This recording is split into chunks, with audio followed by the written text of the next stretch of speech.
Hi, welcome back to the basement. I'm Steve Lewis. Today we'll be wrapping up our in-depth look at the second quarter of 1972. Last time we only got as far as discussing the hit records of the period, with an admittedly kind of long digression into what the former Beatles were up to in 1972. This time we'll talk about movies, television, news, of course what the Beach Boys were up to, but let's begin with record releases. And before we get to the new releases of 72, let's talk about an album that, while not a new release, was certainly becoming notable during this period. First Take, the debut album by Roberta Flack, had been released way back on June 20th, 1969. It was a jazz-flavored album that saw limited success on its initial release. The album really took off after a cut, The First Time Ever I Saw Your Face, had been featured in the Clint Eastwood thriller Play Misty for Me late in the summer of '71. As mentioned last time, the single would go to number 1 for 6 weeks beginning April 15th. Propelled by the hit single, the album would reach the number 1 spot on April 29th and stay there until June 3rd. The album also set a record for the longest time between its chart debut and reaching number 1. Moving on to new releases, on April 5th, we got the Graham Nash David Crosby album, their first album as a duo. This would reach the number 4 spot for 4 weeks in late May and early June. On April 11th, we got Creedence Clearwater Revival's Mardi Gras album. By the time of its release, tensions within the band had become evident. They were down to a trio by this point, with Tom Fogerty having quit. Notoriously, this album featured songs written and produced by all the remaining members rather than just John Fogerty, which certainly didn't help it. It was released to mostly negative reviews. Though it would go to number 12, it was the first album since their debut not to reach the top 10. The group will officially disband acrimoniously on October 16th. Released on April 12th, was the Manassas album. While Crosby and Nash had been working on their album as a duo, Stephen Stills was putting together his own band and released this double album with each side dedicated to a different style of music. It would follow Crosby and Nash into the number 4 spot for 2 weeks in June. Also released in April was A Lonely Man by the Chi-Lites, live in concert with the Edmonton Symphony Orchestra by Procol Harum, and Now by Sammy Davis Jr. This album will go to number 11 on the strength of his hit, The Candyman. Moving on to May, on May 6th, we got the release of Roberta Flack and Donny Hathaway. With her 1969 debut album now topping the chart, her 4th album, this one with frequent collaborator Donny Hathaway, got a lot of attention, boosted by their hit, Where Is the Love? And on May 12th, we got the release of the Rolling Stones' big double album, Exile on Main Street. On first listen, a lot of people found this big double album to be a muddy, indecipherable sprawl, nearly absent the finely crafted rock songs of the Stones' 3 prior albums. The album cover seemed to capture it perfectly, overstuffed, grimy, offhand, and out of focus. Given some time and repeated listenings, it would gradually reveal itself to be a masterful tour of the Stones' take on Americana. Possibly with the Beatles no longer a distraction, the Stones returned to their blues and rock and roll roots while also incorporating country, gospel, R&B, and folk. Being so dense and jam-packed, it's an album that can be listened to for years and still reveal new dimensions. Despite being seen as a bit of a letdown in 1972, it's now widely regarded as their finest album. On a personal note, this is one of my all-time favorite albums by anybody. 3 days later, on May 15th, significantly for Beach Boy fans, came the release of Carl and the Passions' So Tough, which we will of course be talking about in great detail in an upcoming episode. On the 19th of May came the release of Elton John's 5th official studio album, Honky Chateau. This was almost certainly his best album to date, containing 2 eventual top 10 hits, Rocket Man and Honky Cat. On May 23rd, we got the release of Lookin' Through the Windows by the Jackson 5. It'll reach number 7 on August 5th. On May 27th, Portrait of Donny by Donny Osmond. Also released in May was Janis Joplin's Joplin in Concert, and Still Bill by Bill Withers. This will peak at number 4 for 3 weeks in late July and early August.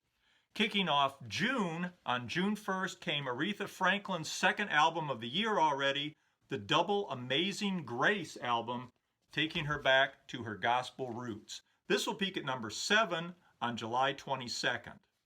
On June 5th, the Osmonds Live in Concert album was released. It will reach number 13. 2 days later, on the 7th of June, Carlos Santana and Buddy Miles Live was released. It will reach number 8 for 3 weeks in September. On June 23rd came the new Carpenters album, A Song for You. It featured their recent hits, Hurting Each Other and It's Going to Take Some Time, and Goodbye to Love, which would hit late in the summer. Another track, Top of the World, would go to number 1 a year and a half later on December 1st, 1973. We'll talk more about that when we get into 1973 pop culture. The album will go to number 4 for 3 weeks in August.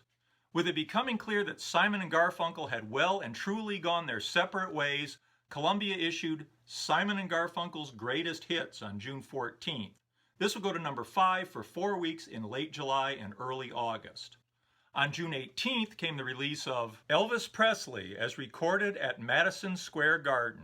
Elvis Presley performed at Madison Square Garden on June 9th and 10th, selling out the afternoon and evening shows both days for a total of 80,000 tickets. These are his first New York City concert appearances. Tickets were, not surprisingly, a little more expensive than most concerts, with the top price being $10. Reviews are generally positive, and RCA capitalized on it by getting an album of the June 10th evening show into stores only 8 days later. The album will go to number 11 late in the summer. On June 23rd came the release of Jethro Tull's Living in the Past. With their new album Thick as a Brick released in March and still climbing the chart, Jethro Tull released this eclectic collection of singles, album tracks, previously unreleased material, and live cuts. It seemed like they were flooding the market, but apparently they knew what they were doing. As we'll see, Thick as a Brick will reach number 1, and this will go to number 3. On June 26th, we got Leon Russell's Carney. Leon Russell had, of course, for many years been a renowned session musician playing on many hits of the era, including many for the Beach Boys. Now, after his featured roles in Joe Cocker's Mad Dogs and Englishmen tour and the Concert for Bangladesh, he was becoming a noted and popular artist in his own right. Also released in June were Alice Cooper's School's Out album. This would go to number 2 for 3 weeks in late July and early August. And Cheech and Chong's comedy album, Big Bamboo. These two albums both represent the kind of really unique and interesting packaging that was so prevalent in the early 70s. The School's Out album was a school desk that could be folded out with little legs on it, and the record came wrapped in a pair of women's panties. While Big Bamboo, of course, was a giant packet of rolling papers that came with its own giant rolling paper with a watermark of Cheech and Chong. Sex, Drugs, and Rock and Roll, anyone? Also released in June was Himself, featuring Alone Again Naturally by Gilbert O'Sullivan. It had been released in the UK in 1971. The US version has a different cover and a different track listing. As you can see, there was a real bumper crop of significant new releases in the second quarter, which is why I wanted to leave a little extra time to talk about them. Some of the albums that I went over very briefly here we'll return to shortly in upcoming episodes.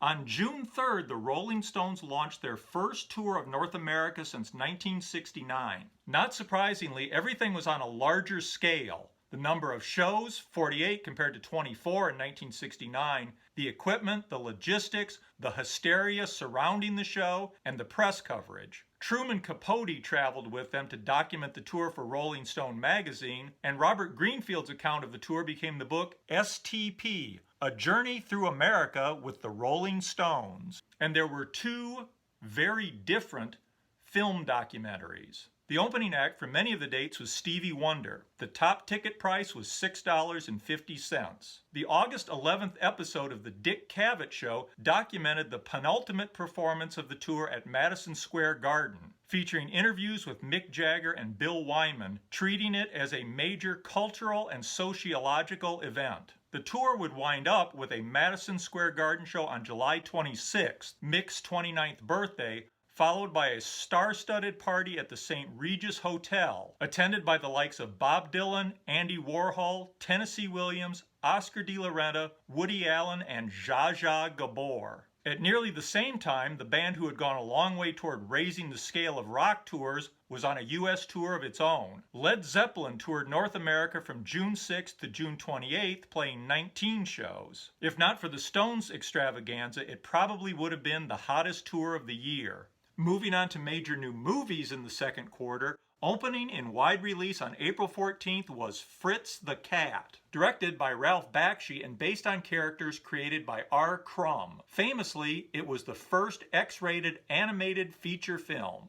Opening in wide release on May 5th was Woody Allen starring in the film version of his Broadway play Play It Again, Sam, with Diane Keaton and Tony Roberts, directed by Herbert Ross. Opening in wide release on June 21st was Shaft's Big Score, with Richard Roundtree returning in the second Shaft movie. Also opening on the 21st was Frenzy, Alfred Hitchcock's first new movie since 1969's Topaz. On June 23rd came Ben, the sequel to last year's rat-stravaganza, Willard. And on June 30th, Conquest of the Planet of the Apes, the fourth of the Planet of the Apes films. Set in 1991 with LA's Century City doubling for the dystopian police state of the future, ape servants begin their rebellion against their human oppressors, led by Roddy McDowall as Caesar. Also on June 30th, Deep Throat began playing in some parts of the country. One of the first porn films to feature characters and a plot, and a lot of silly, not especially funny, comedy. As it slowly rolled out across the country, it naturally generated a lot of controversy. Certainly, many people saw it as another in a rapidly growing list of signs of America's moral decay. For others, the controversy only made them more curious to see it. In a new twist, a lot of celebrities readily admitted to having watched it, helping turn it into hip and sophisticated viewing. Ultimately, it became the fifth highest grossing film of 1972. On April 20th, in a ceremony attended by Mrs. Nixon, two giant pandas, Sing Sing and Ling Ling, were officially welcomed to the Washington National Zoo. The pair were a gift from the People's Republic of China following Nixon's visit in February. The next day, April 21st, Apollo 16 landed in the Descartes Highlands region of the moon. John Young and Charles Duke became the 9th and 10th humans to walk on the lunar surface. They would spend nearly 3 days on the moon and 20 hours exploring the surface. On May 1st, The Tonight Show starring Johnny Carson permanently moved from New York to Los Angeles. The show had been filming more and more of its episodes in LA over the last several years and now, finally, made the move to LA to be closer to the new heart of show business. In honor of the show's relocation, the city proclaimed May 1st to be Johnny Carson Day in Los Angeles and presented him with a plaque displayed on their first program after relocating to the West Coast. On May 15th, controversial Democratic presidential hopeful George Wallace was shot while shaking hands in a crowd after a campaign speech in Laurel, Maryland. Though Wallace would survive, the shooting would leave him paralyzed from the waist down. The Democrats still had no clear frontrunner for the nomination, though George Wallace, former Vice President and 1968 presidential candidate Hubert Humphrey, and South Dakota Senator George McGovern were leading the pack. Meanwhile, in May, Nixon became the first U.S. president to visit Moscow, meeting with Soviet leader Brezhnev and discussing, among other things, the idea of reciprocal reductions of forces in Central Europe. In June, you might have caught an odd story in the paper about 5 men being arrested during a break-in at the Democratic National Committee headquarters on June 17th in an alleged attempt to install listening devices or bugs. One of them was a former CIA man who was currently contracted to provide security services to the committee to re-elect the president. The Democratic headquarters where the arrest took place was located in Washington, D.C.'s Watergate office building. Meanwhile, the Beach Boys, with new members Blondie and Ricky, complete their tour of the East on April 2nd and return to sessions for their upcoming album. On April 10th, Bruce Johnston unexpectedly quits the Beach Boys after 7 years. Reportedly, he's dissatisfied with Jack Riley's management style and with divisive politics within the group. The Beach Boys soon complete their new album, with most of the work for Carl and the Passions So Tough having been done at Brian's home studio, Sunset Sound, and according to some sources, Village Recorders, over just a few sessions in a scant 11 days between April 9th and April 19th. The band go out for another tour of the UK and Europe beginning on May 5th in Stockholm, winding up on a rainy June 3rd in London. NBC Television tapes the London show for the TV special Good Vibrations from London, broadcast on June 28th. During the show, Elton John joins the band on keyboards for Help Me Rhonda. Immediately following the tour, the group adjourns to their new digs in Holland to begin recording another album. And that, I believe, will do it for the second quarter of 1972. You know, I don't usually editorialize too much on these kinds of episodes, but in this case, I think I can say that the music was the best part of that quarter. I feel like I need a shower after some of this stuff. Anyway, if you remember those days, I hope you found it accurate. If not, I hope you found it interesting. I look forward to your comments as always. If you don't mind hitting like and subscribe, I always appreciate that as well. We'll see you next time when we will talk about Carl and the Passions So Tough from May of 1972. Thanks again for watching. Bye.